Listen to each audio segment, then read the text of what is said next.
What's going on, friends? Logan Myerz here for Cinephellas.com, back talking about more films.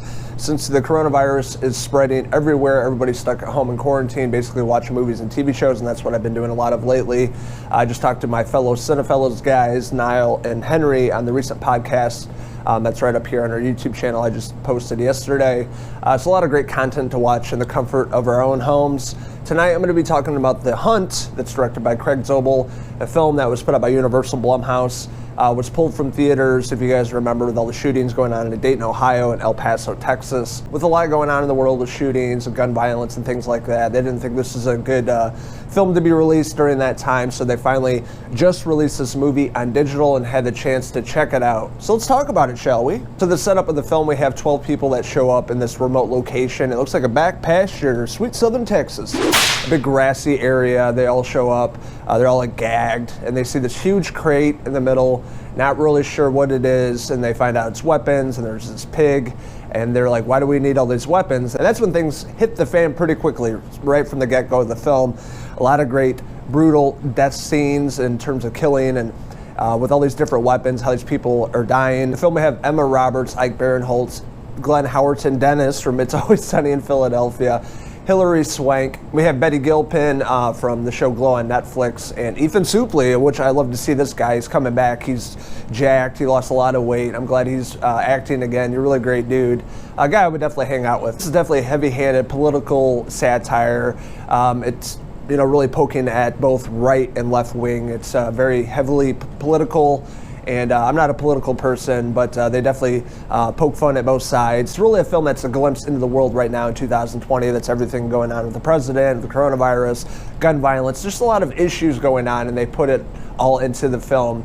And you can see with all these different characters and what they come through throughout the film, you can see where they're going at with this movie. And it's definitely heavy-handed with the politics, but I think it's done in a good way, in a fun way, in a comedic way, in a brutal way as well, how violent this movie is. And I thought they did a pretty good job with that. The standout performance of this film, we have Crystal, played by Betty Gilpin from Glow. She's fantastic in this film. I'm not familiar with her work. I have not seen Glow, but she is really badass. She's from like Mississippi, and she's trying to figure out what exactly is going on. But she's really on to the hunters, and really smarter than them, and really thinking clearly, and she's full of anger, and she's going to stop them and kill them off one by one. So her setup is really great in the movie, and it just gets better and better up until the very end of the film. She's on this adventure by herself, and she's ready to kill anybody that gets in her way. And it really sets up another character, Ethan Suplee, comes across Crystal's character, and they're kind of working together, learning the backstory. And he comes off really aggressively. He's a podcaster, and he has a lot of points in the movie that I don't really agree with, but I kind of like what they do with this character, how angry he is. It reminded me of his character in Mallrats. I don't know, just something about it. It was just funny. And like I was talking with political satire and what's going on in politics in the world today, this is definitely aiming at, the liberal Hollywood, the elite, the rich, the snobby, uptight. At the beginning of the film, we get to see who these people are, the hunters.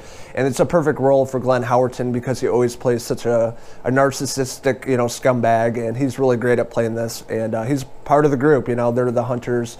They're hunting humans for sport, and they're just having a great time doing this. But we're introduced to those characters, the hunters. They're all different as well. But this film, you get to see both sides of the spectrum, of the left and the right wing, kind of going back and forth. It's not just saying, hey, this side is really the bad guys or this side's the bad guy. They kind of go back and forth.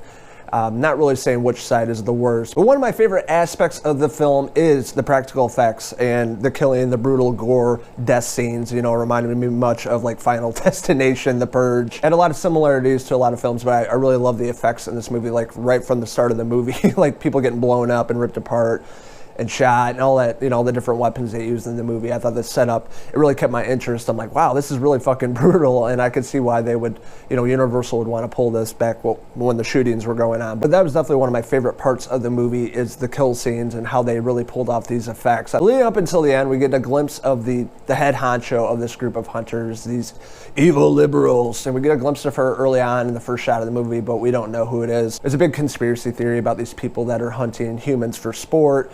It's not real, but we find out what exactly that's all about and who runs it and where they're at right now in the world. So I thought that was really fantastic, and how they set up that story with this character of being Hilary Swank. And I don't want to say too much about that, but the ending of the film is a really great action scene, really kick-ass action scene with her and another character. And I love the way it was shot, like in this house. It's kind of looking through the windows, it's panning to the right. I thought it was kind of odd with Hilary Swank being like a Hollywood A-lister playing in a film like this as this villain, but she did a really great job. And I love the way they wrote her character. With that being said, I had an absolute blast with The Hunt, a movie that has been very controversial. It's been a hot topic with Universal pulling it from theaters and releasing it now in digital with everything going on in the world. I thought it was very suiting for what's going on in the world, all of us being in quarantine, all the political nonsense and the left and the right and people arguing and bickering, and people are losing their fucking minds right now. I can see just like scrolling through, social media, and everybody's losing their minds. And I thought this is a great movie to release during these times with The Hunt. Really great job directing and writing. Damon Lindelof writing the script for this movie, and I just thought it was a perfect story and very fitting for what's going on right now on both sides of the political spectrum. It's a lot of satire in this movie, a lot of comedy, a lot of action, a lot of brutality, and really gory scenes. And it all really worked out for me. And then the stand-up performance, the final girl, Crystal, Betty Gilpin, she was fantastic. I really love this actress now. I'm interested to see, Glow and other TV shows and movies she's in, but she was really phenomenal. She was really great playing this tough, badass woman from Mississippi and taking out the hunters and not putting up with bullshit, not believing anybody, and standing on her own and just full of anger and ready to release that on any of the hunters that get in her way. So I thought her character was really phenomenal in this movie from start to finish, and definitely the standout performance. The rest of the supporting cast, I don't want to say too much about that, but they don't last too long. That's all I'll say about that. So overall, I'm going to give The Hunt a 3.5 out of 5 Ethan Suplee hair pieces. So what did you guys think of The Hunt? What did you like about it? What didn't you like about it? What did you think of that ending? Let us know in the comments below, and don't forget to hit subscribe. This is Logan Myerz signing off from the back pastures up here. Hopefully those hunters don't find me. Until the next video review. Cheers!